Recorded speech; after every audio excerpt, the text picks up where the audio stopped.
Our city has specified miniature goats, and I think they did a poor job of explaining exactly what is meant by a miniature goat, so I thought I would fill that out here. There are two breeds that everybody agrees on is a miniature goat. They're about 19 inches high at the shoulder, and one is called a pygmy, and they're sort of barrel body shaped, and you can milk them, and they're more muscular than an equal size miniature goat called a Nigerian dwarf. And the Nigerian dwarf is called a miniature dairy goat because it looks just like a shrunken dairy goat. They have a waistline with a dairy dip, they've got a feminine face that has bone structure that's fine and sort of a long neck, whereas the pygmies, while they're cute, are sort of these waddling barrels. But they're both really durable goats, and they're both wonderful pets, and will eat your brush, and you can milk them. You would get more milk from a Nigerian dwarf dairy goat, but you can still get milk from a pygmy. And the kind of goat that I'm going to get is a cross between a standard goat called a La Mancha and the Nigerian dwarf. So the father was a Nigerian dwarf, purebred. And the reason I chose a mother who's a La Mancha is because the La Mancha goat is famous for being the strong, silent type. I have a very small lot. My yard is 50 feet by 80 feet, and my home is in the middle of that. So my neighbors are really close to me. I want to be a good neighbor, and also I work at home, just like Bill. So I really don't want to hear talking goats all day long. I want to be able to focus on my patients and have them not say, wait a minute, what's that sound? So I've got a down payment on a La Mancha Nigerian mix. Another thing the La Manchas are recognizable for, aside from being quiet, are they have almost no visible ears. They just, people are going to ask me all the time, hey, what'd you do to her ears? I didn't do anything. They're naturally very short-eared. There's two kinds. One has gopher ears, like an inch long, and the others are elf ears, and you just can barely see them. They can hear just fine. Also, I thought, as long as you're milking, you may as well milk a bigger goat and get a little more milk. Although the Nigerian milk is quite rich and delicious. Our city has said that your goat must have no horns. My goat is naturally polled, P-O-L-L-E-D. That means she naturally has no horns. A lot of goats are like that. Other goats, they have to have a surgery shortly after they're born. Nature designed it so that those poor mothers don't have to give birth to something with horns, but within days after being delivered, they start to develop horns. And that's the time they have them removed. And it's probably the ugliest part of being a goat owner is getting the horns removed. It's really icky. But the people you buy it from can usually do that dehorning for you, or your vet can do it. You don't want to wait, because you should get it done when you can just barely feel those little nubs. And then it's as easy as it can be, and quick and very painless. So if you don't have a polled goat, get those horns removed immediately. And some people say it's controversial about whether or not you want a goat with horns, but for our city, the controversy has been decided politically. No horns.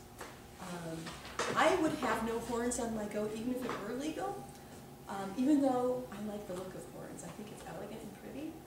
But the horns mean that they can get caught in the shrubbery, they can get caught in the fence, and they panic and they cry, and sometimes they hurt themselves struggling to get loose.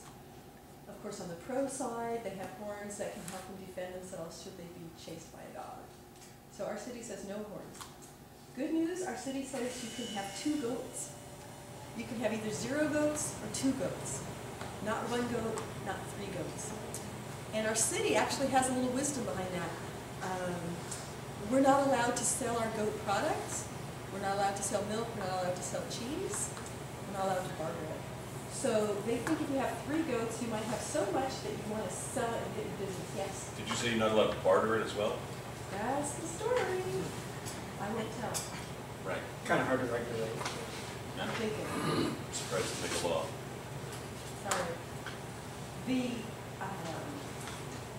reason they want you to have 2 goats and not 1 is because they've learned that goats are a herd animal and they're only happy in a herd. The good news is a herd can be as small as 2 goats.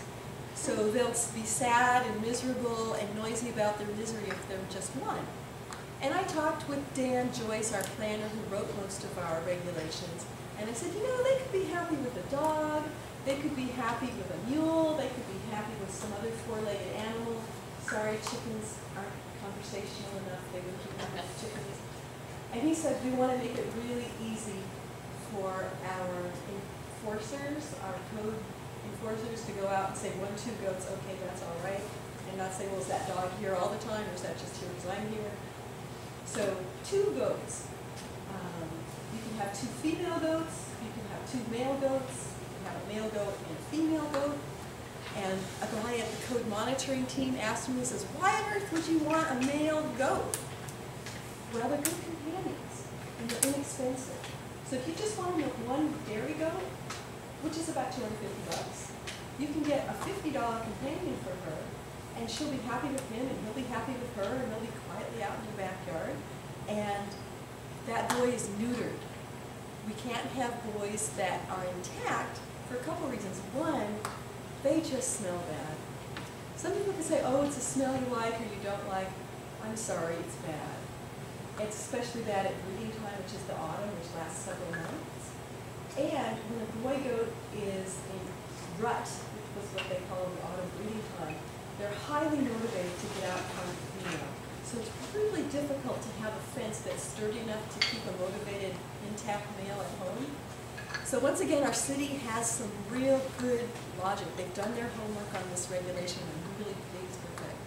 So 2 goats, either gender, any mix, no horns, no testicles, and you need a 5-foot fence.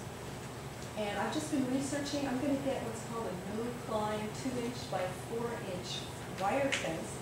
It's cheaper than chain link. Goats don't climb it. Once in a while you get a real athletic goat who thinks climbing a chain link fence would be entertaining. And it's actually a little cheaper than chain link too. The other regulations that our city has about goats is you're not allowed to be a nuisance, which makes sense. So clean up after your goat. Don't let damp feces accrue that could attract flies or be smelly. Your job is still to be a good neighbor, even though you're a good neighbor with a goat.